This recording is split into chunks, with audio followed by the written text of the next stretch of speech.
Hello, friends. Welcome you to this smooth MOOC on universal design, accessibility planning, and social inclusion. This MOOC has been created under the Global Center of Spatial Methods for Urban Sustainability at the Technical University of Berlin, funded by the German Academic Exchange Services, that is DAAD.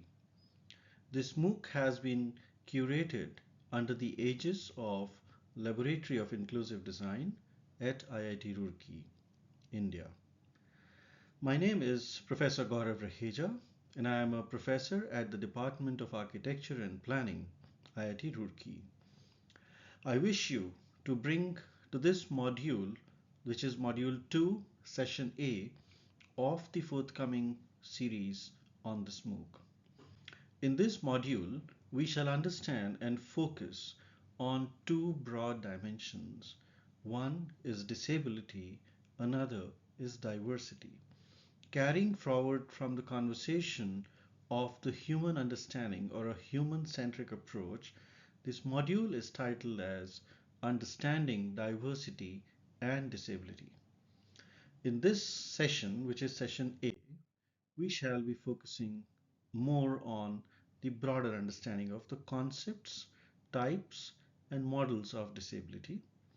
Further, we shall understand the needs and barriers in context of disabilities, about enabling and disabling environments, theory of intersectionality, and finally, the types and needs of diverse population groups.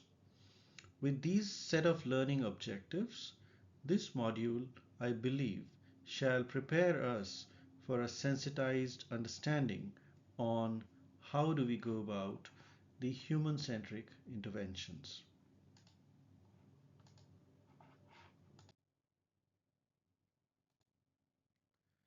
Understanding disability is a kind of foundational understanding on how do you classify humans on the lens of ability and performance.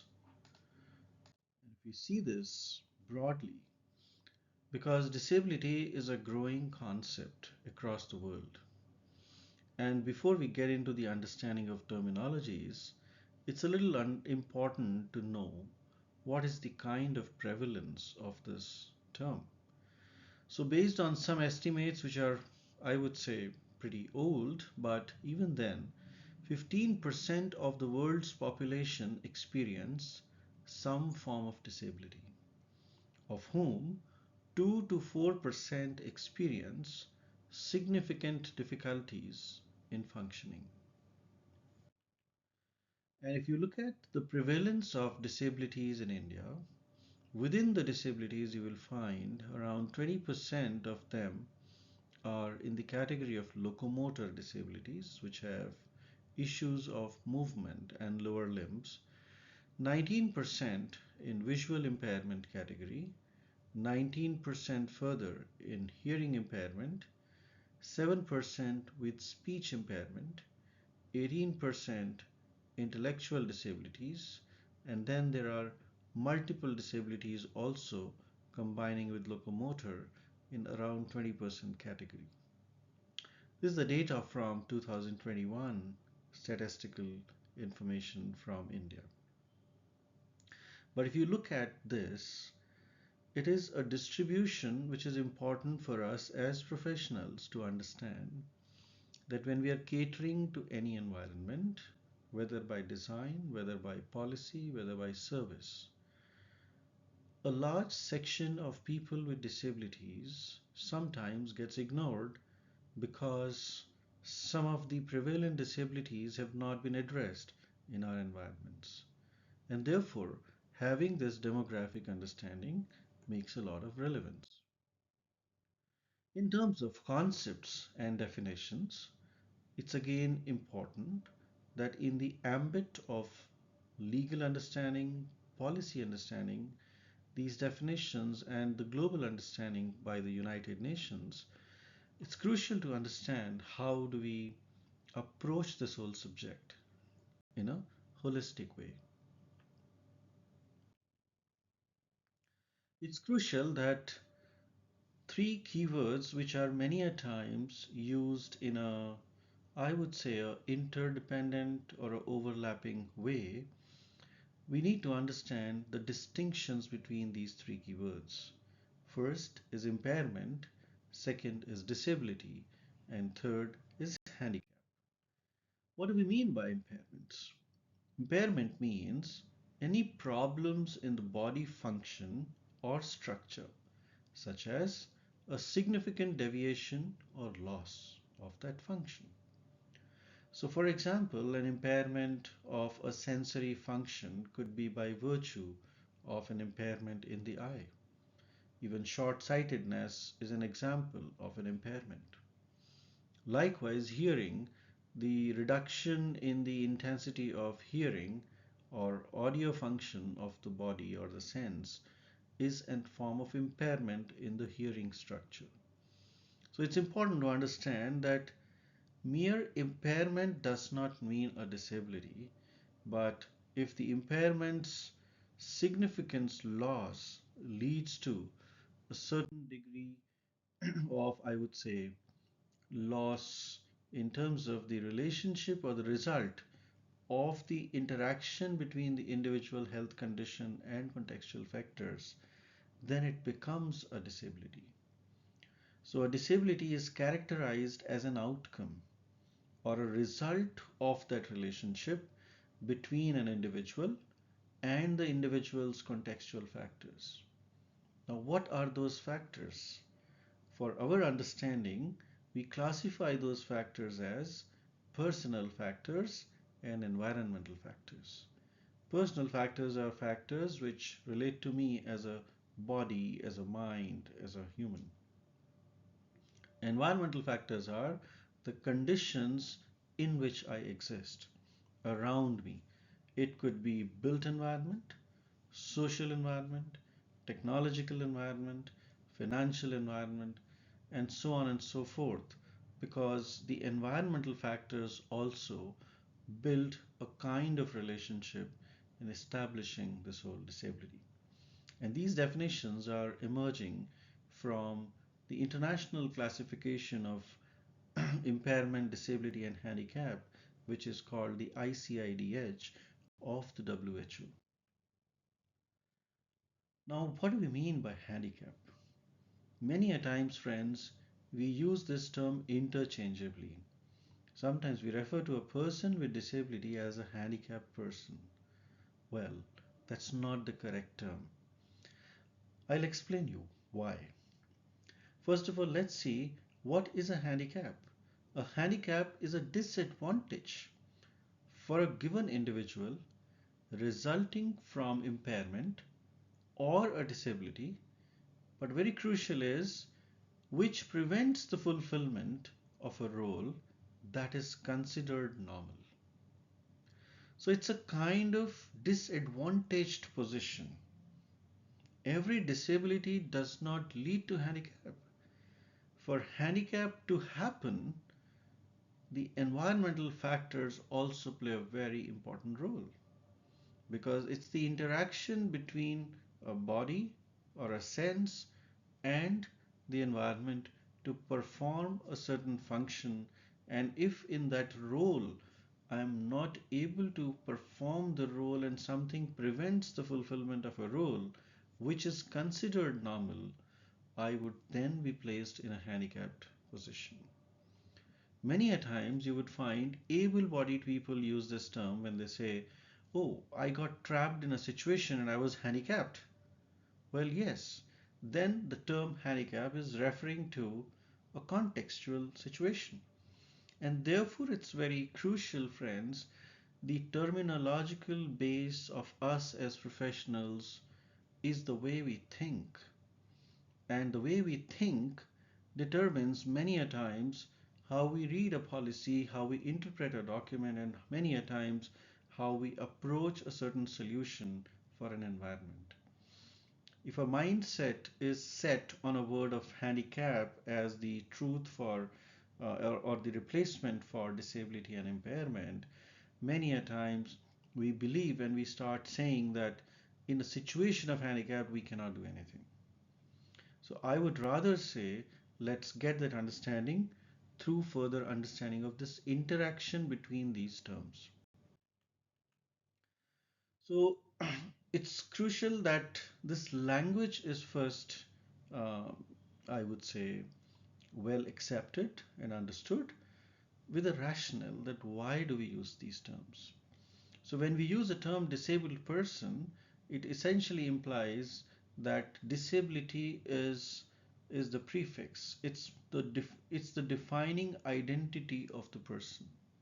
Whereas when we say person with disability, we are saying the person first and disability as one of the features of your body or a sense, which could be a fact.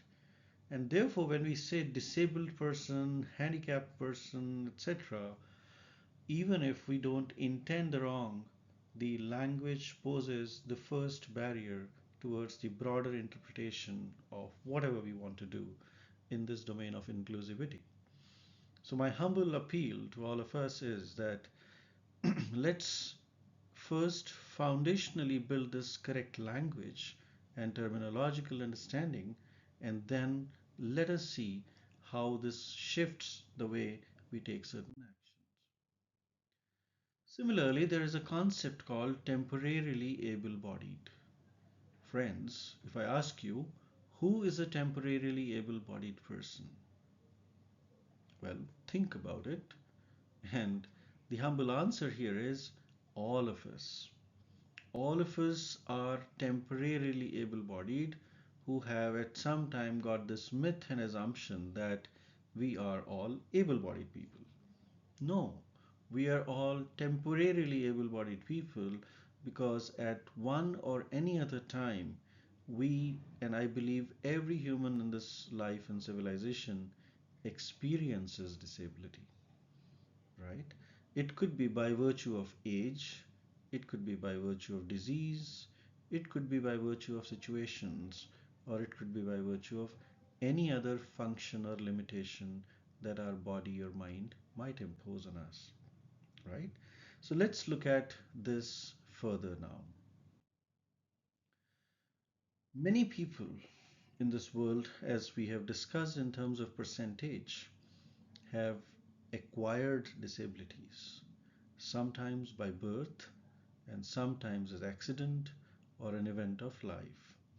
However, some of them we have known them as very well known persons, in many ways of inspiration as well.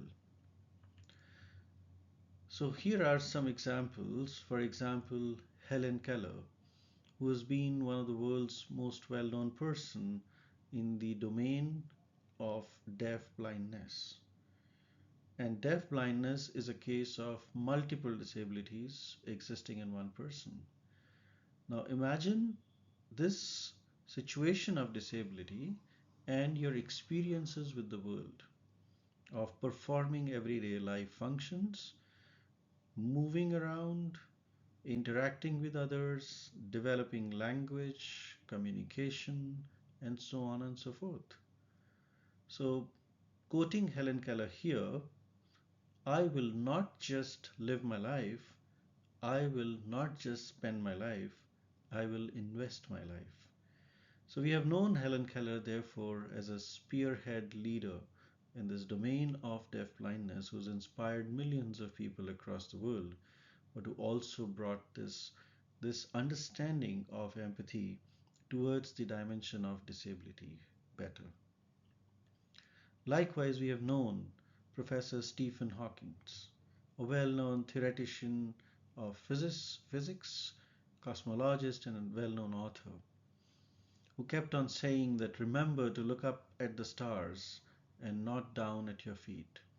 Somebody with complex multiple disabilities, yet blessed and bringing a perspective of brilliance, cognitive brilliance, intelligence, par excellence in the same body.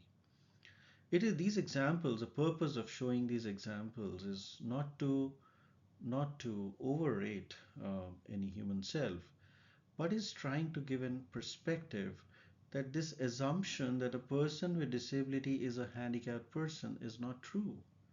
A person with disability given the right environmental support, could be included as part of the larger world through various processes, whether assistive technologies, education, linguistic support. And if inclusivity doesn't happen in all of that sector, then that person remains confined to a solitude or an isolated situation. And since we're talking about inclusivity in this MOOC, it is important for us to understand that no person with disability is completely limited in his or her capacity. It is the environmental support that we're looking for so that inclusivity could happen. Here are two examples from the Indian side as well, though there are many more, is Miss Deepa Malik, who's been a well-known athlete, Paralympian, and a stage speaker with several medals in her arms and somebody on wheelchairs, who's been India's pride in terms of Commonwealth Games, feat in sports athletics, and also in her everyday lives. She's lived a life of courage while being addressed as a person with disability.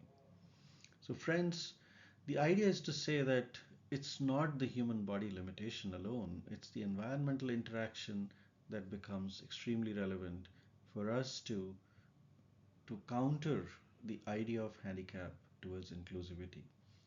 Very insightful example is of Mr. Karthik Sani, who is himself a person with visual impairment but became an engineer, entrepreneur, and activist from India, and leading also today as the UN Young Ambassador with all his intelligence, cognitive brilliance, and showcasing it in science, technology, engineering, mathematics as STEM education expert.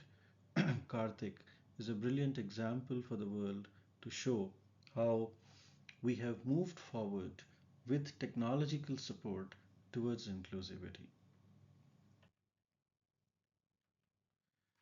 So now, on the holistic way of understanding, I would just like to point out here what words and phrases do we avoid when we are referring to people with disabilities so that our language becomes, I would say, refined and appropriate to address and deal with this particular subject.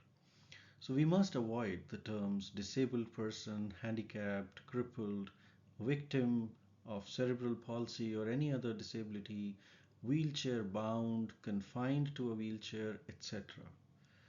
At the same time, it is crucially important to say instead of using disabled person, I would prefer to use the term person with disability.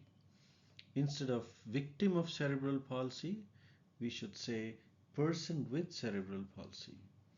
Instead of saying wheelchair bound, we say wheelchair user because wheelchair is an assistive device or technology and I'm using it. So it's not bound, it's using it. Mentally retarded, slow, or special are again not the correct ways to address a human. We prefer to use the term person with intellectual or developmental disability. Crazy, psycho, nuts, mental, idiot, lunatic, again, are not preferred terms. They are derogatory to any human whatsoever. We have a appropriate term for this as person with mental illness. And even the idea of normal, average, healthy, or able bodied needs to be relooked from the lens of person with or without disability because I believe most of us have some or the other limitations because that's what human body is never perfect. So having said this, what are the further concepts on disability that we should understand? So let's talk about the WHO linear model, which was established in the 1980s. What this model says is that disease or disorder is the prefunction of an impairment. By virtue of that, some degree of functional or organic loss happens, leading to activity limitations, which is performance of activities, which we call them as disability. And if it extends to a level that it is becoming a social disadvantage, I would term this as handicap. So, this model established by the WHO, which is the World Health Organization, establishes a linear relationship between disease and handicap. And if you see, the impairment is a function at organ level, disability is a function at person level, and handicap is something at societal level. However, this model got revised in 2001, and the WHO issued the revised model as this. This model says that while health condition can be a preceding stage, it is crucial to understand the relationship between body function and structures, the activity, and the participation. So, the central to all this is the human activity. And this activity is the central focus which needs an interaction between body functions and the overall participation. But for this interaction to work, there are personal factors and environmental factors which shape the contextual factors for this activity to happen. So, this model departs from the linear understanding to a functional understanding with an interrelationship chart like this, as presented here, to understand that disability is not just a mere linear consequence, but it needs to be understood by understanding that the personal and environmental factors together play a role. And this interaction between person and environment shapes up yet another model which we shall discuss a little later. So, as of now, what are the models of disability? Well, there are various ways in which these models have been classified globally. To summarize all of them, there is a medical model, a social model, charity model, and a human rights model. The medical model says that the entire problem of disability is at an individual level, human. The other is the social model, where the human is there in the center, but the various environmental factors around the human impose the barriers because of which the human is limited. So, this model does not look at human as the problem but focuses on environment as the responsibility. The charity model is a model which basically is reflected many a times in our social context when we look down upon a person with disability as a victim. On the other side, there is a human rights model which establishes basically in line with the social context but says that every right of participation in any human activity or social activity must be determined through a human rights approach. And therefore, be it a law approach or a policy approach, the human rights reflects a very humanistic approach towards this whole subject. So, while disability may happen to an individual, it's the environment around us which determines what is the model in which that person is existing. And many a times, this model starts at the home itself, how the family treats that individual. Now, looking at the medical model, it is basically looking at disability as a disease.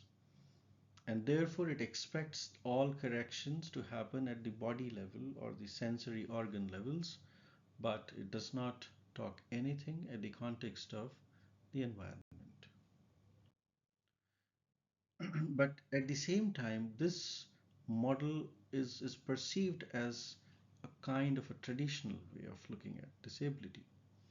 So it looks at impairment and as a central feeling, and it divides this understanding by saying that therefore all the effort to treat disability must happen through the lens of medical science or medical profession. And We don't say that that is not required, it is required, but there are times when disability is permanent and there is no reversal possible in that. So, in all these cases, the intent is not just to highlight disability, but is to highlight that as a human, you have a certain function to perform with the established dignity norms of that society. Coming to the social model, it looks at disability as a socially constructed phenomena. And therefore, it becomes important to start talking about social barriers. What are those barriers? The social barriers include the environmental barriers like buildings, the services, the language, the communication, etc. At the same time, it talks about organizations as inflexible, procedures and their practices, along with attitudes, which is prejudice, stereotyping, and discrimination. In the words of Michael Oliver, he said, the physical and social environment impose limitations upon certain categories of people. So, if you want people with disabilities to become part of the larger society, larger environment, we have to work towards removing these barriers. And these barriers start from the attitudinal towards inaccessibility of our environments. And therefore, there is a lot of work for us to be done in order to achieve the goal of social inclusion. And friends, that's why we're discussing it in the foundations of this course. As we already discussed, the charity model highlights victimization. It looks at disability as victimhood. In this model, it believes that you are dependent on others, and therefore, many a times in some societies, people with disabilities have been victims of the curse of the other social members. At the same time, it relies on the goodwill and benevolence of others, and the charity model sometimes makes it a model of religious penance, that people will get these offerings only through the lens of religion as a service of help and victimization. So with those assumptions, many a times the society continues to exist, but it becomes a state of helplessness, and charity definitely takes the idea of dignity away. And then is the human rights model, which looks at disability as a subject of human rights, and therefore it believes it must be raised and talked about. The human rights model offers a theoretical framework for disability policy that emphasizes the human dignity of PWDs, challenging life situations to be taken into account, development of relevant social justice theories, and it offers room for minority and cultural identification, incorporating human rights that is civil, political, social, economic, and cultural. Looking at all these examples, friends, the human rights model you would see from various examples across the world have happened through struggles of people with disabilities across the world. And this is just one image which says right to live with dignity as a centerpiece of one of the statements people with disabilities are talking about. Let's review some examples now. For example, this is a social context in which in which the whole idea is reflected in the social interaction of a couple of people. So, for example, this lady on a wheelchair, if it was a medical model, how would the statement be? It says, oh, this poor woman, she should go to a doctor and discuss with him or her if there is a therapy which could enable her to walk again like everybody else. In the charity model context, the same woman would be talked about like this: what a pity! This woman is bound to a wheelchair. She will never be able to enjoy life. May she find a nice care home where she can live and meet other people. From a rights based lens, a person would speak possibly a language like this: the community really should build ramps in front of public buildings so that people like her can participate in social life. In the social model context, the response would be something like this: that what a pity.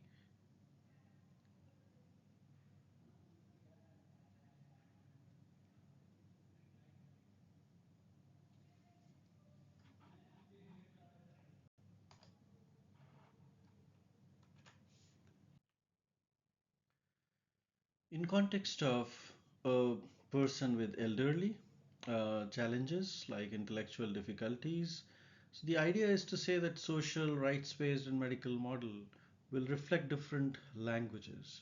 Social model saying it's a good solution that he lives with his brother, so he's integrated in the community and is around a diverse group of people. While the rights-based model would say, where does he want to live? Let's go and ask him because it's his right.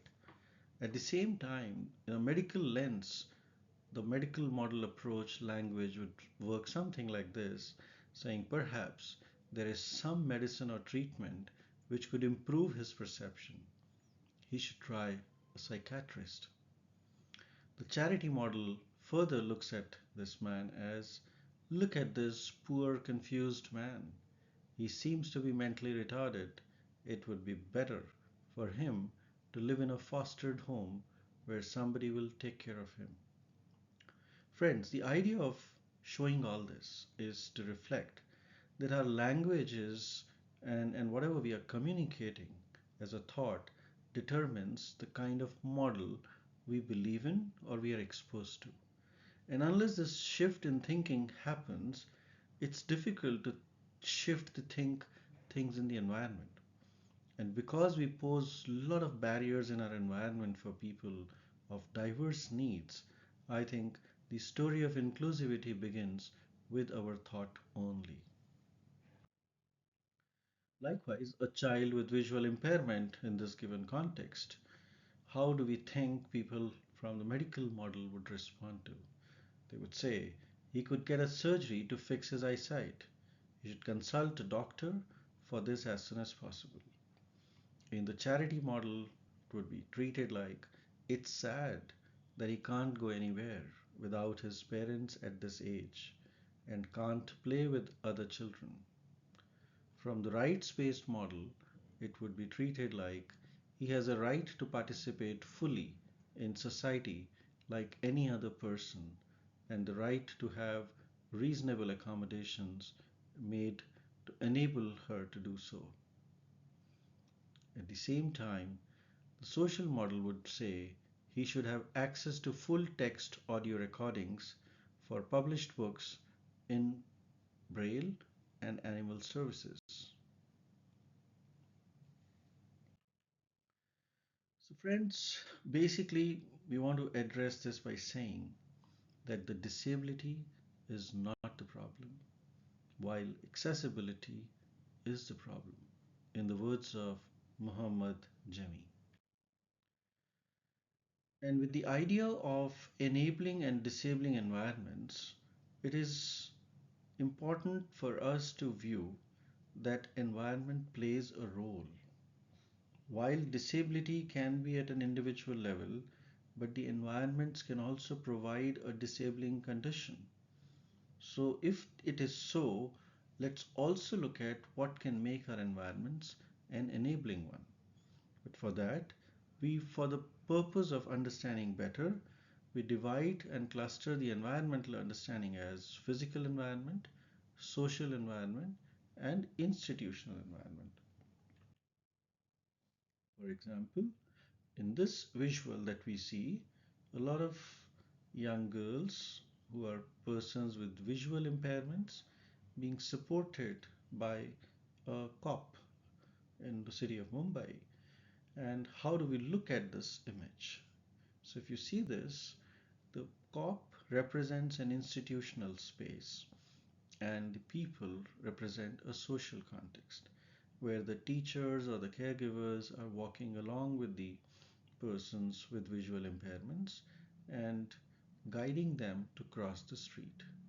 So, this interaction between institutional and social environment becomes an enabling environment for one to cross the street.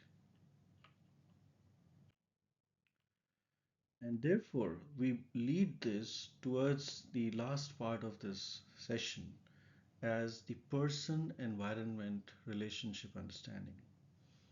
It says the range of fit model, because in this model, what we are seeing is that every human as a P, which is person, has to overlap into an E, which is an environment.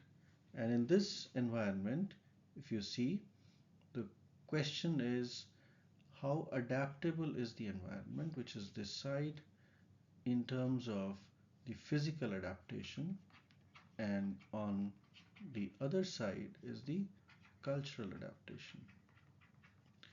So this is a very symbolic model for us to understand that a person has a certain fixed sense of physiological adaptabilities, especially when you have some degree of impairment. Likewise, one could have a range of psychosocial adjustments. They could be part of one's behavior, one's social structure, or one's thought process, but they could also be part of your emotional development, part of your sensory development as an individual. So essentially, a person and the environment usually intersect in order to make any function complete. And the better is the overlap, the better is the experience, is what through this theory we understand. And hopefully, if we understand this better, we can always see that the problem is not always the P. So, this range of fit can become an overlap if the environment can also be adjusted around the person, if the person, especially, is not able to adapt. So it is a two-way process, and this interaction requires the understanding of all of us in order to work as professionals, be as architects, designers, social scientists, policymakers, that this environmental design is crucial for making human-centric inclusivity a part of this environmental landscape. So if you understand this, we are towards the last part of this module, which says the theory of intersectionality. So it's again crucial, I think I explained this in one of the earlier talks as well, that a human is not just a single individual. He or she has various dimensions associated with oneself. And this understanding that a concept which is talking about the complex ways in which these social identities overlap reflects the kind of intersectionalities that I carry within myself. I again repeat, friends, it could be driven by the idea of age, by the idea of my level of ability, by the idea of my level of education, by the idea of my ethnic backgrounds, by the idea of my gender, by the idea of my class, social status. So many dimensions of a human self define one's complete identity. And therefore, instead of looking at human as one physiological being, this theory basically is implying the idea that when we are working as an environmental discipline, we look at it from an intersectional lens. And this theory of intersectionality will help us create more inclusivity for every human. So, as we move forward, the next module shall talk about and discuss disability types, needs, and barriers. I look forward to joining you in the next session that is to be on this subject. Till then, I wish you good luck and thank you for a very patient listening. See you.